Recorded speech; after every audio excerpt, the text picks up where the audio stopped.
Day 1, 2013. I opened my front door, and there was an Xbox. So I logged in, found I got no friends, and I called myself a lost teddy bear on Xbox, because I kind of feel like that when I'm playing with a controller, like I've got teddy bear paws holding it, and my thumbs are sort of drunk/lost. Because on PC, of course, I play as a happy teddy bear. It all makes sense now. But I wanted to play some Second Assault, because they've changed up all the maps, and as you can see, if you press that button at the bottom, you can now barbecue noobs at the top of the tower, because it fires out all those jets of flame up there, and unfortunately there was some little snipper dude up there, sniping down on the fields. Private Jackson, eat your heart out. So I climbed up to the top of the tower, and to admire the view, of course, and I'm very impressed by console graphics on this, because I played a bit of Battlefield 3 on Xbox 360, and I just cannot... It just wasn't as smooth as this. I've no idea why there were two guys set up there when there was an enemy sniper sat underneath them. They were in cahoots, but they didn't tell me how to find the parachute button. It's so cringeworthy watching that back. I'm not even kidding. Because I remember at the time thinking, I've used a parachute before. I jumped out of a helicopter. But of course, the helicopter button was different to the parachute button, because you got to like press 1 and then press the... It was a difficult time for me learning how to parachute on Xbox One. Many times did I pancake, but I figured it out now.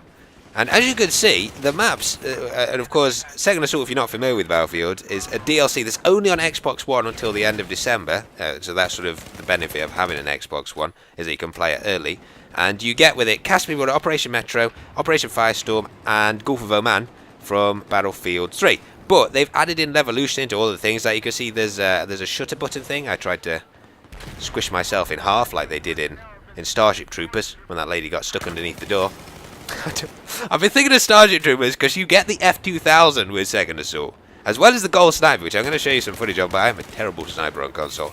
But the F2000, it looks like the Starship Trooper gun.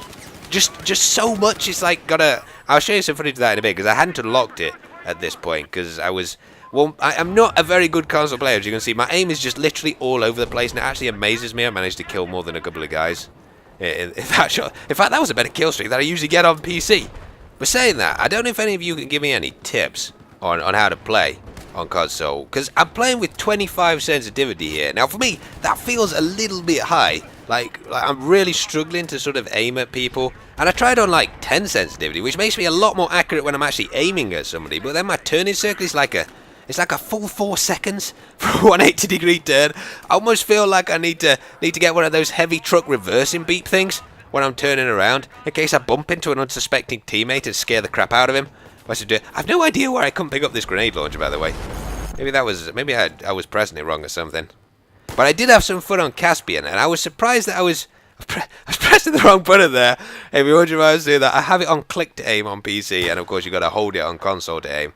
So I missed the first shot, but I kind of know the range with the 6x scope, which is by far my favourite in the game.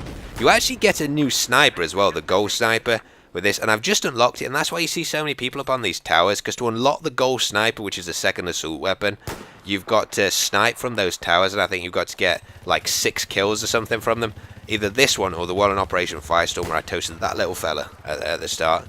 So that's why you see so many people on towers, which is kind of cool, because I kind of like taking them out, but it does, especially in a rush game, take quite a lot of your team across up there. This is Caspian as well, of course. Most of you will recognise it.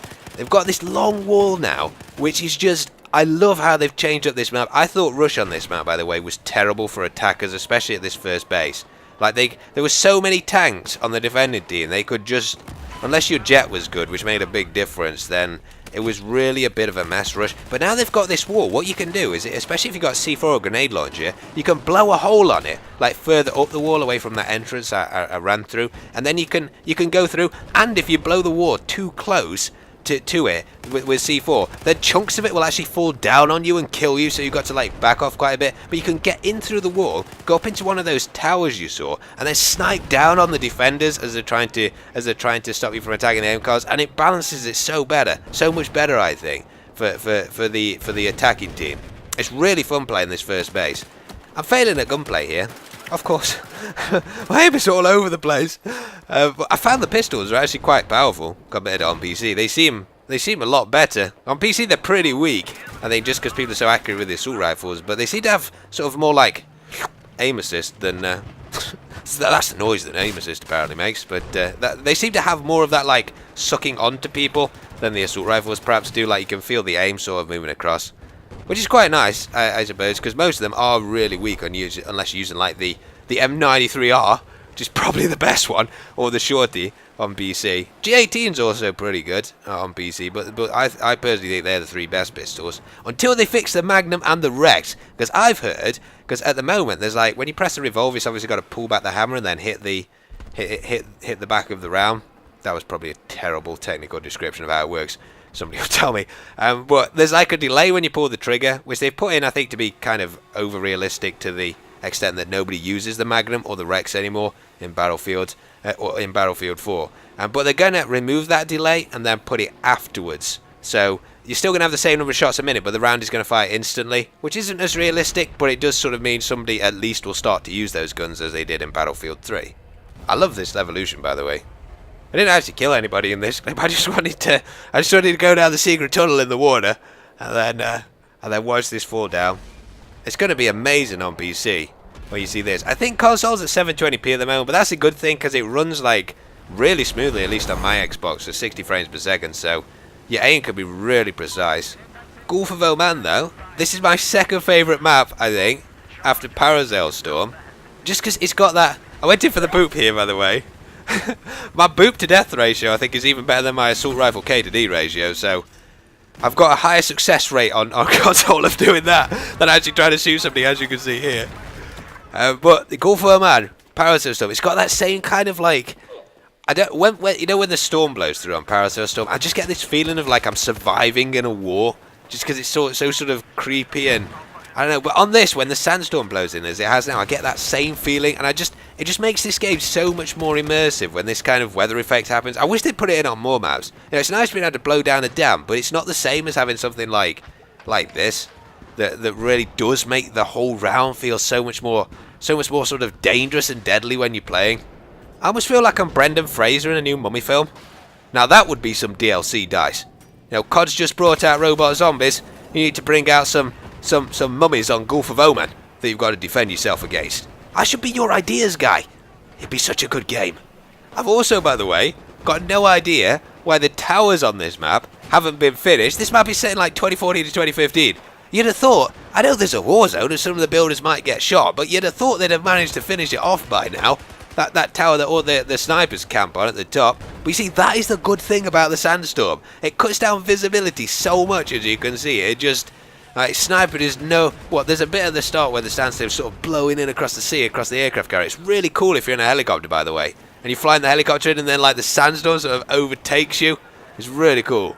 But other than that bit at the start, visibility, as you can see, is cut down a lot. And, you know, it does make the game flow, like, a lot nicer, I think. But anyway, thanks for watching. I enjoyed doing this commentary. It was a fun one. But I've got some Gold Sniper gameplay, which I'm going to post up tomorrow, I think. My aim is not as good as on PC, so don't expect anything insane. But I just thought I'd show you because it's a really cool looking sniper. And of course, it was in Bad Company 2 as well.